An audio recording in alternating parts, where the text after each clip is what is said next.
Si tu es quelqu'un qui a essayé de travailler sur la mobilité de sa hanche, tu as sans doute essayé de faire différents flows ou différents exercices que tu as peut-être trouvés sur les réseaux sociaux. Sûrement que ces exercices ne t'ont pas amené les résultats escomptés, et donc tu te demandes ce que tu as mal fait. Dans cette vidéo, je vais essayer de t'expliquer un petit peu mon raisonnement quand je commence à travailler avec quelqu'un autour de la mobilité de la hanche. On va d'abord essayer de comprendre ce qu'on entend par la mobilité de la hanche et comment est-ce qu'on peut la travailler, et ensuite je te donnerai quelques exercices que tu peux mettre en place pour pouvoir progresser et améliorer la mobilité de ta hanche. Alors la première des choses quand on va parler de mobilité de la hanche, c'est d'abord d'essayer de comprendre ce qu'on entend par la hanche. Quand on parle de la hanche, ce à quoi on fait référence, c'est le lien qui peut exister entre ton bassin d'une part et l'os de ta cuisse qu'on va appeler le fémur. Et tout le travail de mobilité va consister en une seule chose, c'est arriver à dissocier le mouvement de ces deux parties. C'est-à-dire arriver à bouger sa jambe sans bouger son bassin ou à bouger son bassin sans bouger sa jambe. Alors pourquoi est-ce que c'est important? Si on n'arrive pas à isoler ces deux parties ou à les dissocier, le mouvement qui est censé se passer à cet endroit-ci, entre le fémur et le bassin, va se passer à d'autres endroits. On dit en fait qu'on va compenser le mouvement avec d'autres articulations. Et donc les contraintes qui à la base devaient se retrouver sur l'articulation de la hanche vont se retrouver par exemple sur le dos, sur le genou. Et ça à terme, ça peut engendrer des raideurs, des inconforts, voire des douleurs dans certains cas. Ça c'est la première chose. La deuxième chose, c'est que dans nos activités sportives, on va être amené à se mettre dans certaines positions. Et ces positions, elles vont demander à notre hanche de se retrouver dans certaines amplitudes de mouvement. Et si on n'y arrive pas, on peut être limité dans notre pratique sportive, ce qui peut à terme être assez frustrant. Et donc, pour résumer, il y a deux aspects. Il y a un aspect qui est plus santé et longévité, c'est-à-dire qu'on veut pouvoir répartir les contraintes de nos activités sur l'entièreté des articulations et faire bouger les articulations comme elles sont censées bouger. Et la deuxième, c'est plus une partie performance dans laquelle on veut que nos articulations puissent se retrouver dans les positions dont on a besoin dans l'activité sportive. Alors notre hanche, elle a plusieurs fonctions. Ces fonctions, elles sont définies de manière anatomique et elles sont pareilles pour tout le monde. Ces fonctions sont la rotation interne, la rotation externe, la flexion, l'extension, l'adduction et l'abduction. Alors quand on parle de mobilité, ce qu'on va faire, c'est en fait travailler sur ces différentes fonctions. Et on va travailler sur ces fonctions à différents niveaux, que ce soit en force, en souplesse ou alors en contrôle moteur. Mais la grande question qui reste, c'est par où est-ce qu'on commence?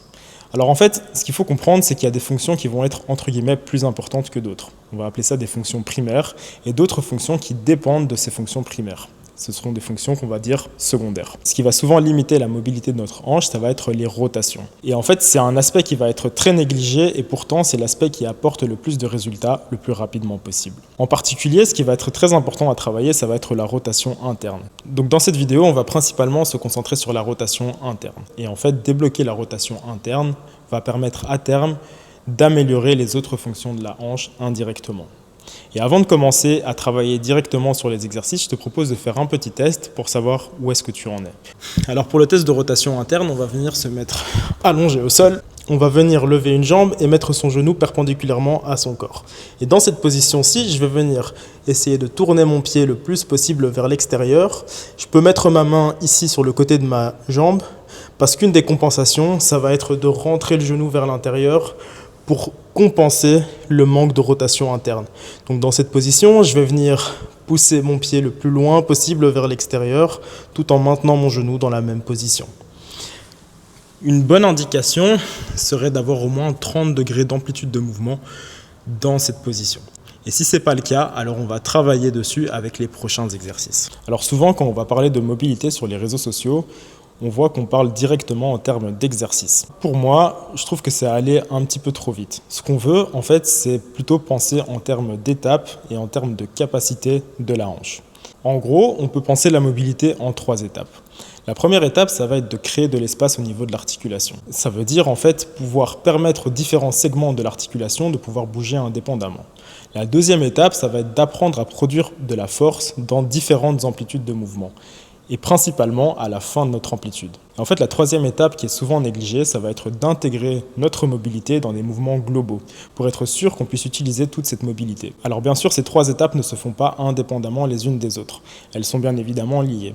Ce qu'on veut faire, c'est progressivement, au fur et à mesure des semaines, augmenter petit à petit l'intensité de nos séances, en augmentant soit le nombre de répétitions, soit le poids qu'on va utiliser, soit le nombre de séries qu'on va utiliser.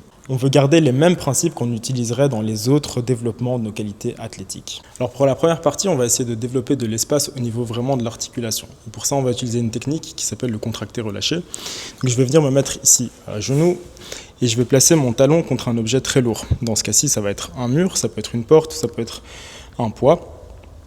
Ce que je vais faire, c'est venir tourner mon corps le plus possible et pousser légèrement mes hanches vers l'arrière. Et dans cette position-ci, je vais maintenir mon stretch pendant une vingtaine de secondes. Et après, je vais faire deux choses. Je vais d'abord pousser mon talon le plus fort possible contre le mur. Et puis après, je vais essayer de décoller mon pied du mur. C'est parti, je vais commencer à pousser mon talon dans le mur pendant 20 secondes.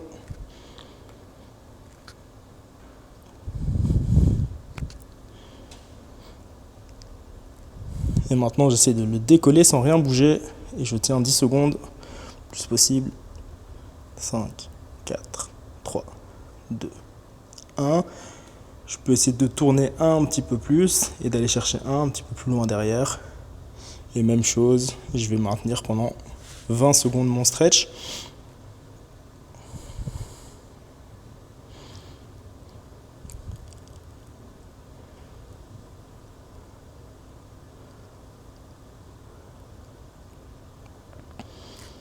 Et c'est parti, je refais la même chose, je commence à pousser dans le mur pendant 10 secondes.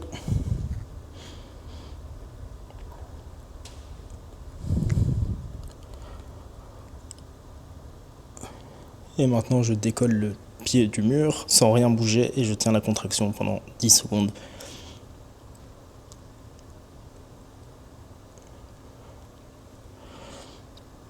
Et je relâche. Pour la deuxième partie, on va maintenant essayer de renforcer cette amplitude qu'on vient de débloquer. Et pour ça, on va faire deux exercices. Pour le premier, on va se positionner dans cette position du 90-90. Donc on ne va pas utiliser la jambe qui est devant, donc on peut totalement la relâcher. Et ici, je vais avoir besoin de deux poids. Donc le premier, ça va être un poids qui va être très lourd et très difficile à bouger. Et le deuxième, ça va être un poids qui va être beaucoup plus léger, par exemple 1 kg. Dans la première partie de l'exercice, ce que je vais venir faire, c'est mettre le poids très lourd sur mon pied. Et sans rien bouger, je vais venir essayer de décoller mon pied du sol. Bien sûr, comme le poids est très lourd, je ne vais pas y arriver. Ce qui va être important, ça va être de faire la contraction la plus forte possible. Et je vais tenir pendant 10 secondes. Je suis parti. 10, 9, 8, 7, 6, 5, 4, 3, 2, 1. Je vais relâcher. On va mettre le petit poids. Et maintenant, on va refaire la même chose, mais maintenant, je vais peut-être arriver à décoller un petit peu. Je tiens 2 secondes en haut du mouvement. Je redescends. Je remonte. On va faire 6 répétitions. 3, 4, 5. Et le dernier, 6. Et maintenant, je vais totalement enlever le poids et refaire la même chose. Sans rien bouger, je vais vraiment m'ancrer dans le sol, lever le plus possible. Je redescends et là on va faire 12 répétitions. 3, 4, 5, 6, 7, 8, 9, 10, 1 et 2. Pour le deuxième exercice, on va venir s'allonger sur le côté et mettre un bloc de yoga entre ses jambes. Idéalement, on veut essayer de ramener ses jambes à 90 degrés par rapport à son corps. Si c'est inconfortable pour le moment, je peux descendre un petit peu pour créer de l'espace au niveau de la hanche. Et dans cette position-ci, ce que je vais venir faire sans rien bouger, je peux mettre une main ici au niveau de ma hanche pour être sûr de ne pas compenser avec mon dos. Je vais venir lever le plus haut possible et maintenir en haut du mouvement pendant quelques secondes et redescendre. Et ici, je vais faire entre 6 et 8 répétitions.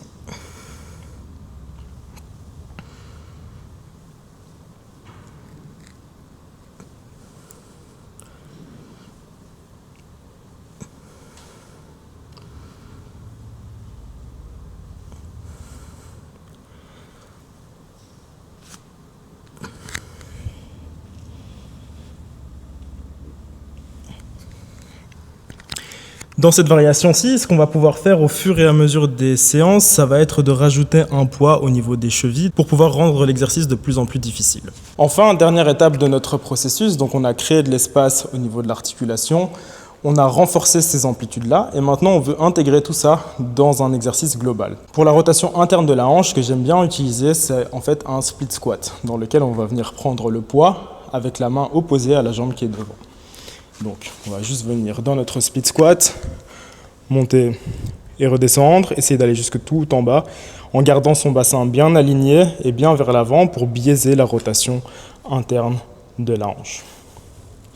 Et petit à petit, au fur et à mesure des séances, on va pouvoir augmenter le poids qu'on utilise et l'amplitude avec laquelle on fait le mouvement. Voilà un petit peu le raisonnement que j'utilise quand je veux travailler sur la rotation interne de la hanche. Donc je passe souvent à travers ces 3 étapes qui vont être de développer d'abord de l'espace au niveau de l'articulation. Après, je passe un petit peu de temps à renforcer ces amplitudes-là avec des mouvements qui vont cibler très précisément ces tissus-là. Et ensuite, je passe un petit peu de temps à utiliser des mouvements globaux qui vont quand même biaiser l'articulation sur ces fonctions-là. Si vous avez la moindre question, n'hésitez pas à la laisser dans les commentaires. Et si vous avez d'autres questions par rapport à d'autres articulations, n'hésitez pas non plus à laisser un commentaire avec votre question.